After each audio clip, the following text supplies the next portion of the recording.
என்கிட்ட பேசணும்னு சொன்னீங்க. எனக்கு அவங்கள சுத்தமா பிடிக்கல. நீங்க ரொம்ப கருப்பா இருக்கீங்க. என்னங்க விளையாடுறீங்களா?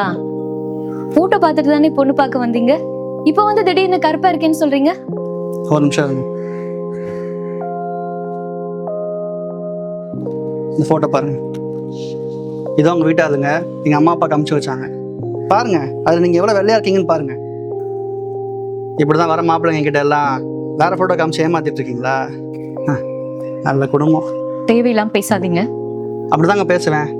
இந்த போட்டோல பார்க்க அழகா இருக்கீங்களே, நல்லா படிச்சிருக்கீங்களேன்னு குடும்பத்தோட பொண்ணு பார்க்க வந்தா நீங்க என்னடானா இவ்வளோ. சொல்ல வரத முழுசா சொல்லிடுங்க. இந்த மாதிரி வார்த்தைலாம் எனக்கு ஒன்றும் புதுசு கிடையாது. நான் உங்ககிட்ட ஒன்று கேட்கட்டுமா? என்ன கேட்க போறீங்க? கருப்பா பிறந்தது என்னோட தப்பான்னு தானே? இல்லைங்க, நான் கருப்பா இருக்கேன்னு நினைச்சு என்னைக்கும் கேவலமா நினைச்சதில்ல.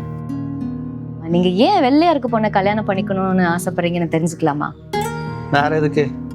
புருஷன் பொண்ணாட்டியமா நல்லது கெட்டது நடந்து போகும்போது பாக்குறவங்க எல்லாரும் நம்மளை பார்த்து என்னடா வெள்ளையாக்க பையனுக்கு இவ்வளோ கருப்பாக்க பொண்ணை கல்யாணம் பண்ணி வச்சிட்டாங்களேன்னு சிரிச்சு பேசக்கூடாது பாருங்க. அதுக்காக தான். ஓ, அப்போ மற்றவங்க என்ன சொல்லுவாங்கன்னு கேட்டுதான் நீங்க வாழ்றீங்க. உங்களுக்காக நீங்க வாழல, கரெக்டா? ஆனா நான் அப்படி இல்லைங்க. எனக்கு என்ன பிடிச்சிருக்கோ அதை தான் நான் செய்வேன். மற்றவங்க என்ன சொன்னாலும் நான் ஏத்துக்க மாட்டேன்.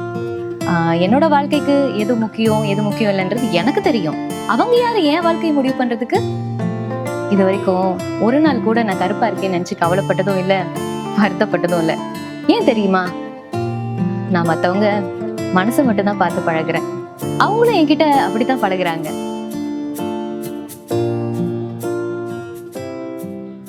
இதெல்லாம் உங்களுக்கு புரிஞ்சுதா புரியலான்லாம் எனக்கு தெரியல. ஆனா கலரை வச்சு மட்டும் ஒரு பொண்ணை கல்யாணத்துக்கு நீங்க சூஸ் பண்ணாதீங்க. அது உங்களுக்கும் நல்லதில்லை, வரப்போற பொண்ணுக்கும் நல்லதில்லை. பிடிக்கலன்னு நீங்க போய் சொல்றீங்களா இல்ல நானே போய் சொல்லட்டுமா? நீங்க ஒரு நிமிஷம் சொல்லுங்க. நம்ம கல்யாணம் பண்ணிக்கலாமா? என்னங்க இப்பதான் பிடிக்கலன்னு சொன்னீங்க, அதுக்குள்ளேயும் கல்யாணம் பண்ணிக்கலாமான்னு கேக்குறீங்க?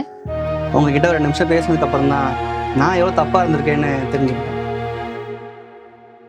நீங்க எங்க லைஃப் லாங் வந்தா என் லைஃப் ரொம்ப அழகா இருக்கும்னு தோணுது. அதனால நீங்க கொஞ்சம் யோசிச்சு சொல்லுங்க. எனக்கு கொஞ்சம் டைம் கொடுங்க, யோசிச்சு சொல்றேன். உங்களுக்காக காத்துட்டு